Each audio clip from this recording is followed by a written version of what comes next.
Hello, hello, and welcome back to the channel. As most of you know, I'm Topher. And for those of you who don't know and just randomly decided to click on the video, welcome to the channel. I'm Topher. Thank you for stopping by. So we're here to do a reaction, and we're diving back into the Untamed. We're diving into episode 25. It is Wednesday. I know that normally these reactions are supposed to come out on Monday, but if you saw a post on the community tab of my channel that I put out a couple days ago, basically explained that over the weekend I was just really busy with stuff and I didn't get a chance to record any new content. I had some people who were in town that were visiting. I was also busy just editing my More Cinnamon ranking wish bus ranking video, and that just took hours and hours and hours and hours. So I didn't get to record any Untamed, but I promised that I would give it to you on Wednesday, and to show my apologies, I would give you guys 2 episodes. So we're going to look at episode 25 now, and then later today you will get episode 26's reaction for my people stateside or in these time zones. It'll be some point tonight, and then for my people on the other side of the pond, it'll be sometime tomorrow morning for you guys. But yeah, we're just going to dive on in and see where 25 takes us.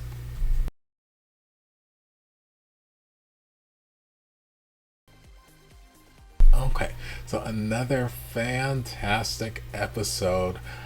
We started off with just us at the with our main little trio at home. They're just doing chores or whatever. Or no, it was Yanli and Wuxia and a couple of the other villagers, and just doing some chores, bringing some stuff back. And we saw Peacock show up, and we're like, "What are you doing here? What are you doing here?"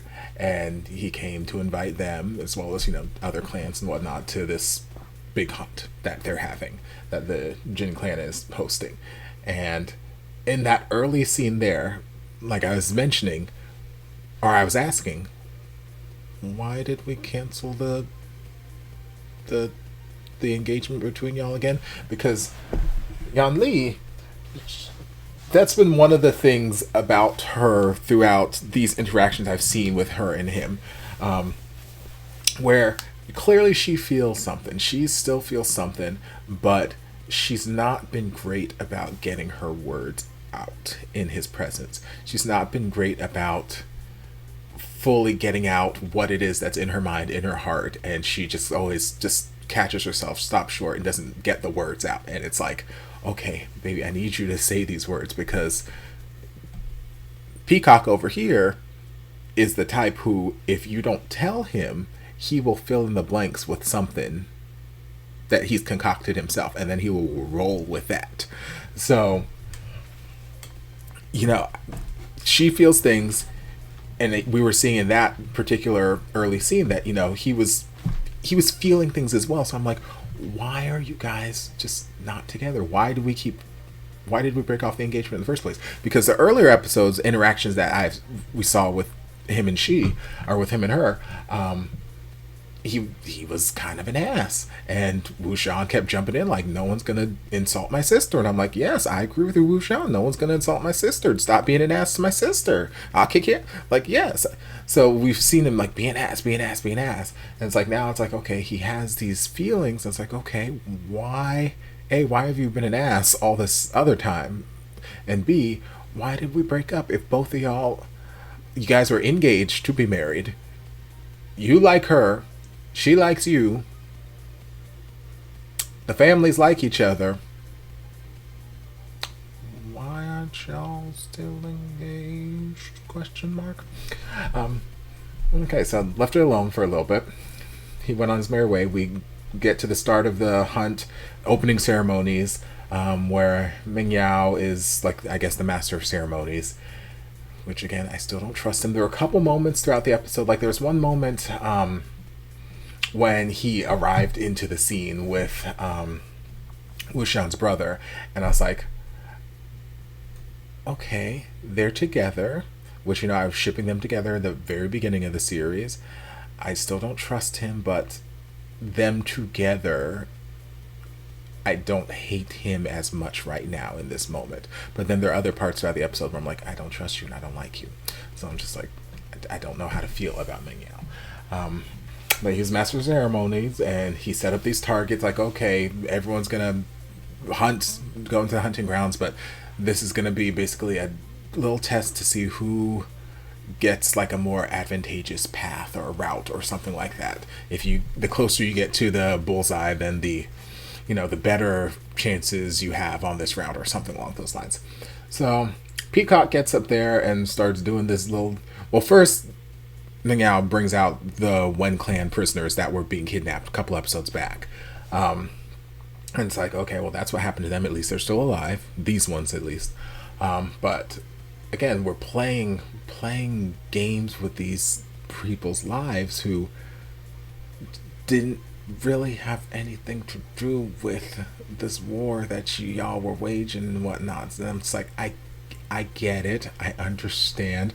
They were the enemy clan, and their colors are, they are evil, and we have to eradicate them. But like, there's so many instances ever since the Wen clan has fallen out of power that whoever the major clan in power is at the time has showcased that they are just as bad as the Wen clan. They may not be trying to take over the world, but they have the same sort of moral or lack thereof morals and whatnot. And it's just like, oh, they just live in this morally, not even a gray area. It's just gross. Like, they feel like they're righteous and they're doing all this good and this, that, the other, but they're just as bad, if not worse, than the shit that the Wen clan was doing. So it's like, ugh. So they've got these prisoners here, and they're basically standing them in front of these targets, like, hey, all right, we're trying to make it a little bit more challenging for you guys, and if you happen to hit them and kill them, well, oh, who cares? They're just Wen clan prisoners. It really doesn't matter. But so Peacock gets up there and, yes, did a very showcasey shot, shot his arrow, flew up in the air, and at first I'm like, girl, do you have to do all this? Do you got to do all of this? But then, from that vantage point, he was above the people, so there's a less likely chance of him hitting them. So I'm like, okay, maybe he did that as a way to avoid hitting these people, because not saying he cares about them, but maybe he's not trying to just kill people randomly who've done no wrong to him. I'm like, okay, maybe that's his way of like avoiding having to potentially hurt someone who's done nothing in this case. I'm like, okay, go on ahead, I see you. And then his cousin, who I don't know, and I don't care to know, I don't know why he gets on my nerves. Cousin rolls up like, who thinks they can challenge my cousin? I want to see them step forward. Arrogant. That's the first thing that popped in my head. I'm like, why? What's with all this arrogance? Why are you so cocky for something that you didn't do? Like, yeah, I love when my friends are successful. I love when my friends are talented. I love to hype up my friends because I have amazing friends and I love them. So like, yes, if they do something, I'm like, yes, that's my baby. Yes, go ahead. But I leave it at that. I'm not like, if I'm at karaoke or if I'm going to see one of my friends at a show or something like that, like, I'm not out there in the audience like, who thinks they can out-sing or outperform my friend? Like, I'm not doing that shit. I don't fucking care. They did a fantastic job. I'm here supporting them. Yes, good job. That's it. So cousin stepping out of the woodwork, all arrogant and cocky. I'm like, girl, what's all this for? I think you need to calm this arrogant machismo thing down. Let's just dial it back a little bit. He made a great shot. Can we leave it at that? So Wuxian being Wuxian, it's like, fine, y'all want to act up? Let's act up. Blindfolds his ass and shoots it through all the things. And I don't know if that was Wuxian's way of trying to protect those Wen prisoners, because Wuxian, like I've said so many times throughout the series, Wuxian is very smart. That's part of the reasons why in the earlier episodes, when they were doing the whole training session and all this stuff, that he would get into so much trouble. He is too smart, and he gets bored very easily. He's got a very rambunctious mind, and he's got a very curious mind, and he wants to just think about this, that, and the other, and think of new possibilities and this, that. He's just got a very adventurous spirit in him, and he gets bored very, very easily. So he is liable to just be out here wilding. That's Wuxian. So I'm wondering if he knew that by him making such a spectacle, it would cause this, not necessarily uproar, but it would cause this big, sort of spectacle to happen there. And then potentially, because of that spectacle, we're like, okay, well, we're just going to forego the rest of this.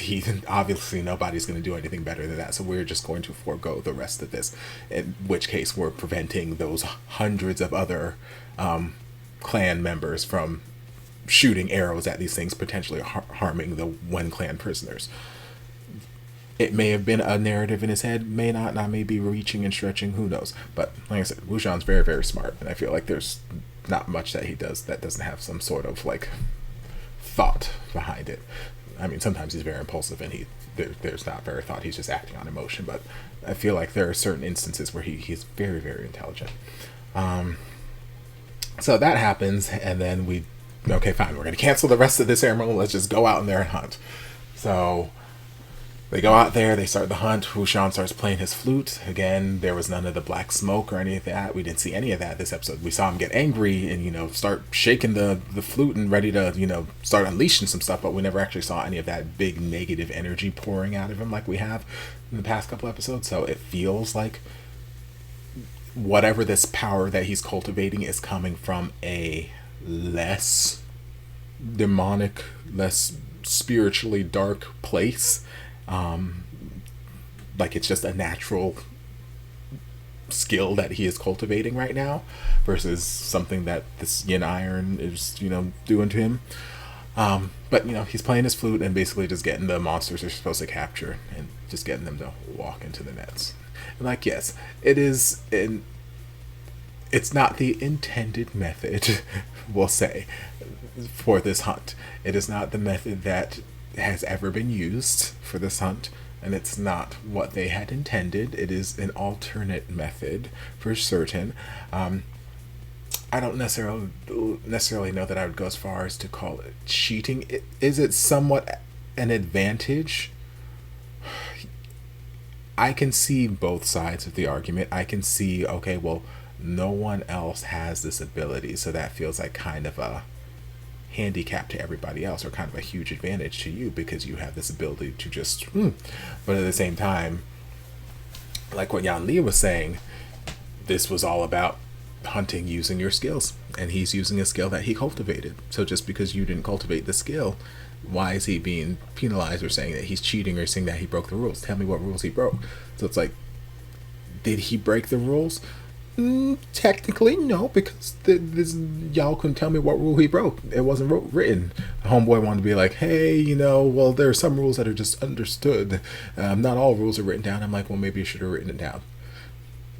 The Lan clan, Lan Zhan's family, they wrote every motherfucking rule down. They got books and books and books, stacks and stacks and stacks of rules. The Wen clan even had stacks of rules and whatnot. So if you've got rules, maybe you should write them down. Otherwise, how the hell am I supposed to know? Maybe that unwritten rule that everyone just is supposed to know. Maybe my parents didn't tell me that one. Maybe I was sleeping when they were telling me that day. If there's something that you find to be a very important rule, maybe you should write it down in the rule book so that we're all on the same page. Okay. But yeah, so big fight ensued. Well, first, I'm jumping all over the place. Before that happened, we had cute conversation with Lan Zhan and Wuxian. Essentially, Lan Zhan's out here calling him he's like, what am I to you? And he's like, what am I to you? And they're just going back and forth. Like, I've always seen you as a bosom buddy or lifelong friend or soulmate.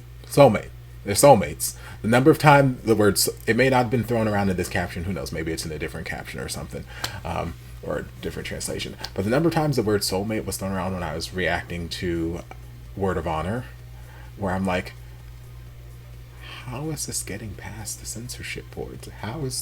Granted, soulmate doesn't necessarily have to mean a romantic partner. It can just be like a spiritual, someone you feel close to and you feel like a lifelong bond with. It doesn't always have to be romantic in a sense, but I'm like, there's so many instances where I'm like, how is this getting past the censorship exactly?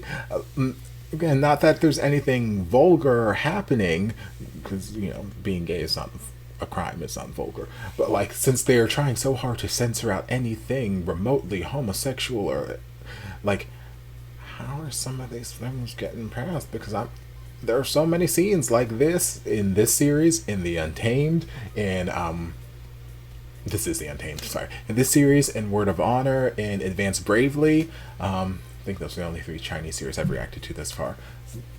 Romance series. But there's so many instances where I'm watching scenes with these people, I'm like, where is the friendship? Where is this alleged bromance? All I am seeing is 2 men in love with each other.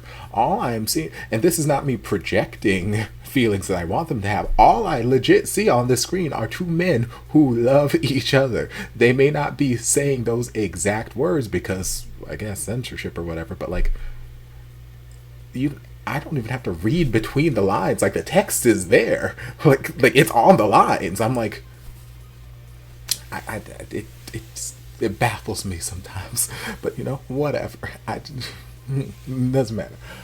It just feels fairly obvious to me that they are very much in deep care about each other. They care immensely for one another, and they see each other. They regard each other very, very highly. The love is there. It is prevalent. But yeah, so we had that cute conversation with them, and then we transitioned over to Yanli and the peacock walking through the forest, and conversation was going fine. And then he asked her, what did he ask her? I forget exactly what he asked her, but something related to their feelings or their relationship status or something, and she got all nervous and couldn't speak her words, as she tends to do whenever she's talking to him, and he filled in the blanks with whatever scenario he filled in his head. Okay, well, she clearly doesn't want to go places with me, she doesn't like me, this, that, the other. I was like, baby, that's not it, Lord, that's not it.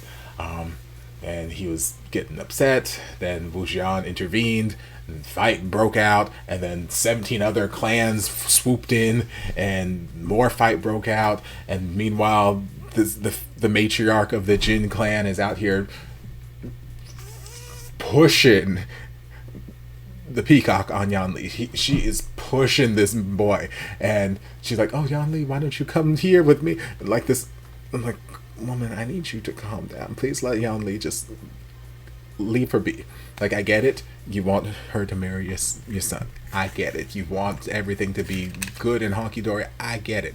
But you can't force these things. We've already broken off the engagement multiple times. We've already had your husband propose it in a very public setting. Why don't they get together and have her turn it down in a very public setting?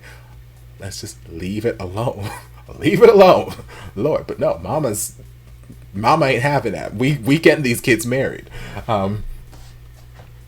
So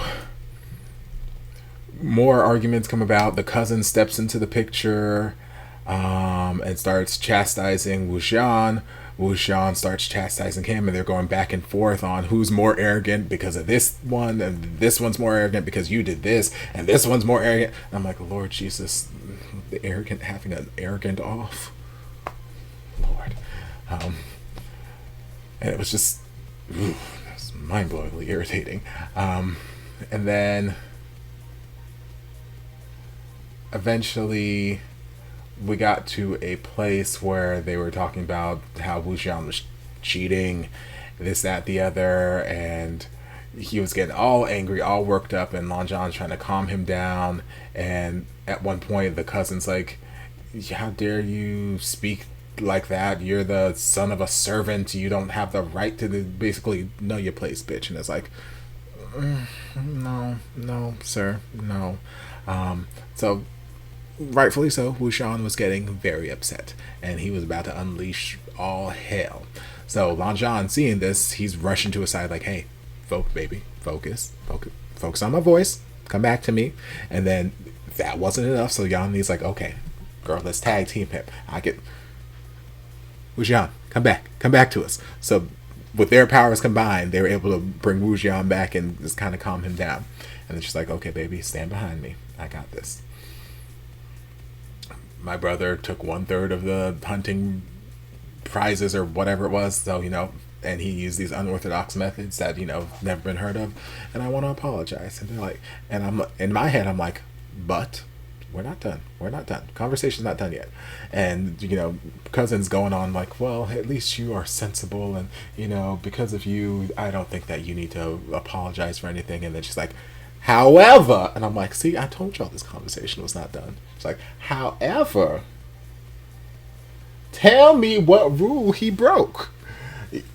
Y'all tell me what rule he broke. Yes, he used unorthodox methods, but I didn't see anything in the rule book that says he could not. Yes, he may have taken 1/3 of the thing, but I did not see anywhere in the rule book where it said that there was a limit on the number of things that a contestant could catch. Tell me what rules he broke. So you out here wilding, and what I need you to do is I need you to apologize to my brother. And then the Jin mama comes along. It's like, oh, you know, if you're angry, it's fine. Don't just let them handle this. Blah blah blah. It's not that big a deal. And she's like, look, he insulted my younger brother. It is a big deal to me because again, these siblings don't take that shit lightly. We've seen Wuxia fly off the handle so many times because Peacock out here insulted Yanli. So Yanli is the same thing. This motherfucker over here insulted my brother, and I need his ass to apologize in front of everybody. Of course, his arrogant ass refused, and he's like, I'm gonna quit the tournament. This is garbage. And he scampered off. And I'm like, okay, we didn't get that apology. But I love that Yanli basically stood up and was like, hey, no. I may have been nervous and minced my words so many other times, but at this point, no. This is for my brother. Y'all ain't gonna...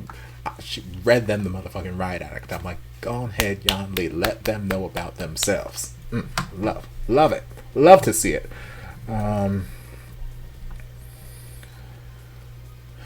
But then we had Peacock come around and like, hey, it's not like that. My mom didn't actually want you to come here. I wanted you to come here because I'm nervous. I'm running away. Ah! And then the rest of the clan goes chasing after him, and Yanli's like, okay, I'll go listen, because what he was starting to say intrigued me, because I feel like she's been on this page so far that he just does not like her. He does not have any interest in her. So she's been trying not to force him into this marriage or anything like that because she feels that he does not want to be with her.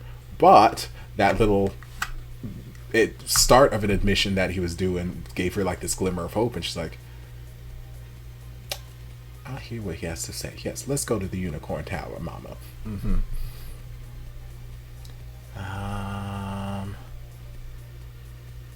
We had Chang overhearing the other clans talking about Wuxia and starting the rumor mill, which again, the rumor mill is dangerous, especially in these world, well, in any universe, honestly.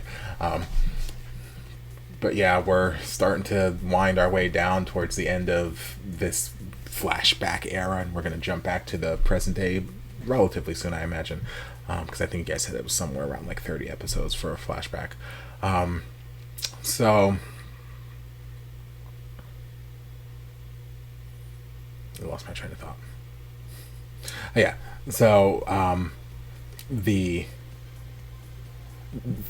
talks are starting. Well, they've already been starting for the last few episodes. Talks about Wuxian is starting, and oh, he's using these unorthodox methods, this, that, the other. Oh, we're missing a piece of the yin iron, and all of a sudden he's got this new thing that I heard someone say it was made of yin iron. All it takes is for one person to be like, I heard that this was made of this yin iron, and it'll spread like wildfire. That's all you need.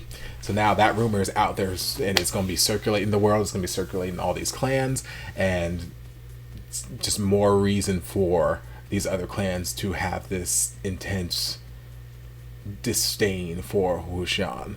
And, you know, we're heading towards that downfall of Wuxian's character, that character assassination. And the fact that, you know, he has these moments where he almost can't seem to keep his emotions in control also doesn't help the situation. But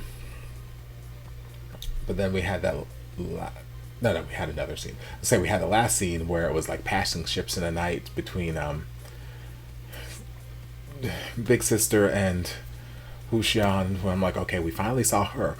Where is my cinnamon roll? For the love of God, where is my cinnamon roll? Oh, I miss him. But they're like passing ships. I'm like, no, please notice each other. Please notice each other. Ah, oh, damn it.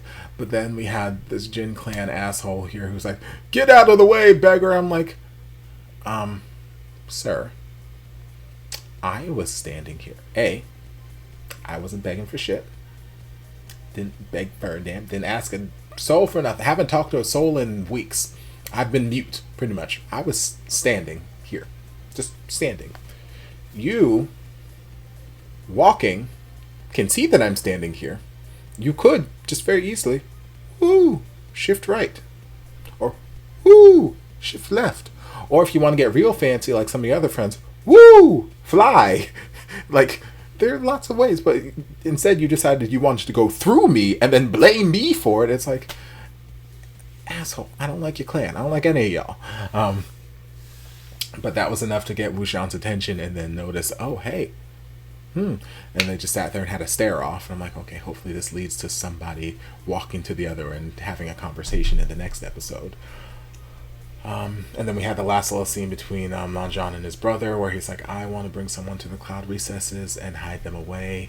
And his brother knew exactly who he was talking about and exactly what he was talking about. And he's like, I don't think he would agree to it. And then that's just kind of where we left it. So, yeah, lots of really, really good things. I'm excited to dive into the next episode, so I'm going to dive into it now. Like I said, you guys will be getting reaction to episode 26 later today, or for my people across the pond, tomorrow morning. But I hope you guys enjoyed this reaction. If you did, don't forget to like, comment, subscribe, share, turn on notifications to be notified when all my shenanigans get posted. If there's anything else you'd like me to react to, be sure to leave it down in the comments. I'll get to it as soon as I possibly can. If you'd like to support the channel in other ways, you're more than welcome to join us over on Patreon. You don't have to, but you're more than welcome to if you want to. I'll see you guys in my next video. Love ya.